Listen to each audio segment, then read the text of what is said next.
Hi, I'm Lisa Frangenberg, and I'm going to give you my persuasive speech about leaving the sugar behind. Here's my audience. All right. So the program.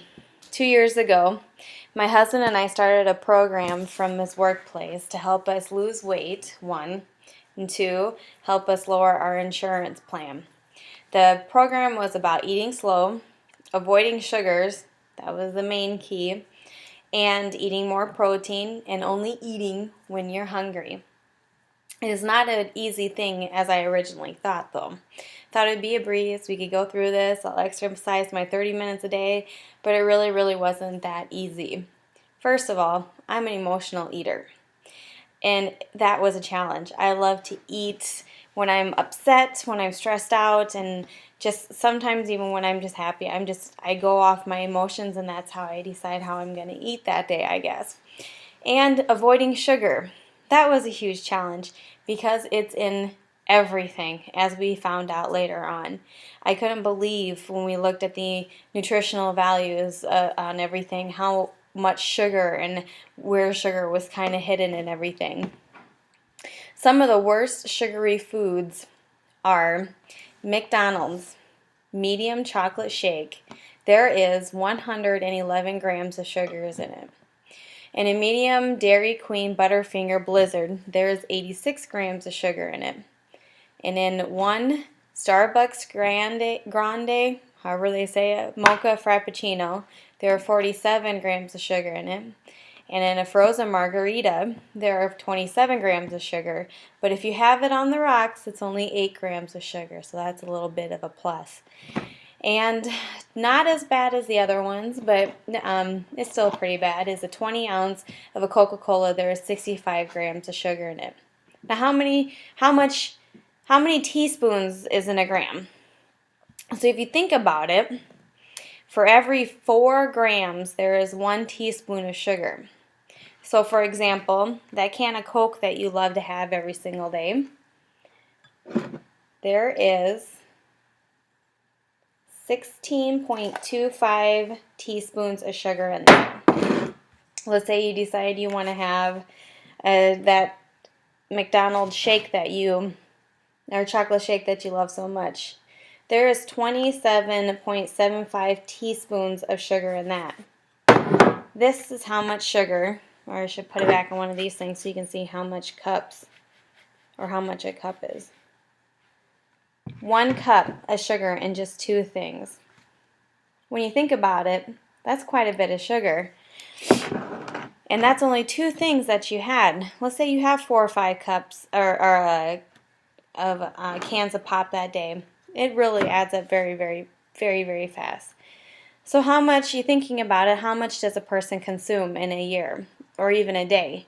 The average person consumes 1/4 to 1/2 pound of sugar a day. That's somewhere between 30 to 60 teaspoons in one day. Can you believe that? That is just unacceptable for me. I couldn't believe when I saw that number how much sugar is in my body and how much it's taking away from me. 100 years ago,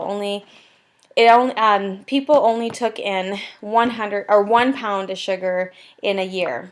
1 year. We're slamming that down in like 2 to 4 days. Now, 100 years later, we're chowing down 90 to 180 pounds of sugar in a year. No wonder there's an obesity problem in America this year. Nowadays. So what does sugar do to our bodies? To name a few, it suppresses your immune system. It upsets the mineral relationships in the body.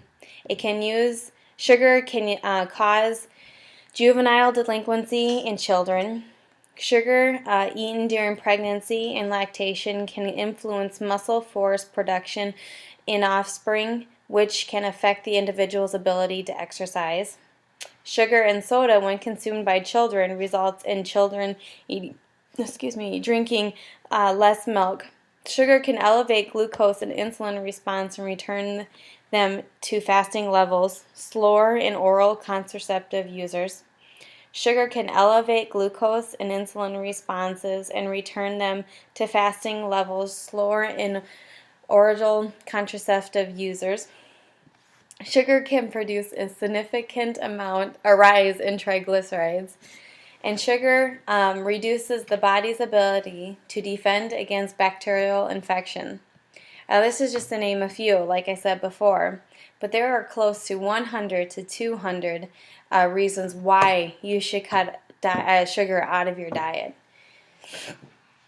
In learning about sugar, when we went through this, we saw that what it was doing to our body. We had more energy. My husband and I both saw how much energy it was giving us back. My husband had high blood pressure and high cholesterol before he started this program, and now after doing it, they do a blood test before and after he got done with it, it showed that he was fine. He went from being high risk to danger zone of high cholesterol and everything to perfectly normal, and he's had no problem with it ever since. But let me be clear on one thing though. When I say cut sugar out of your diet, it's obvious you can't cut it completely out of your diet because it's in everything. What I'm saying is, and how important it is to maybe cut out the creamer in your coffee, or cut back on it, or cut out the ice cream that you have every night. Now that was my issue. I used to have ice cream every single night during the summer, especially in the summer. So cutting that out was a huge plus. Instead of having 3 pieces of pie at the holidays, or whenever your wife or somebody buys you a piece of pie, have maybe one. Maybe have 1 piece of the pie instead of trying to finish it up every single night, have a piece or something like that. It's very important to cut all these things out, especially seeing what it can do to your body and how much it can weigh you down.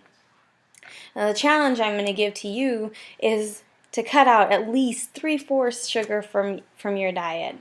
And just try it once. Just try it for 1 week. Don't have any sugar for 1 week, and drink just a little bit more water, and you would be so surprised at what it would do for you. You'll be cranky for a little bit, of course, but I mean, what's it worth to you to have that one? We all mess up and make mistakes and eat more sugar than we probably should, but then again, we're human. So I promise you won't regret it.